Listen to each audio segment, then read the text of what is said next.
Maray na hapon sa Indo Bicolandia. Tatawag ko palang kamo kitip kung paano kamo makakarigos mo niyan o dae. So mga mahilig yan maglabar sana. Tapos nindo ang bidyong ini. Ta makakakot kamo ki ideya kung pwede kamong kumarigos o dae. Saro sana tabi ang reparohon nindo sa indong lawas kung kay puhanan nindong maghugas o magkarigos. Tapos nindo ining video tangani himas masang kamo kung kay puhan nindo magkarigos o dae.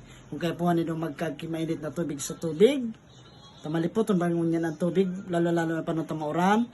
Tapusin niyo ining video. Panoodon niyo ining video ha. Malipoton na naman ang panahon. Baka makapagloyan na. Wala kong makakarigos ako. Alam mo na ta. Nakadepende kayo ang paglip. Karigos mo dyan sa panahon. Pero i-check ko daw muna. No. Pwede pa? Saga na?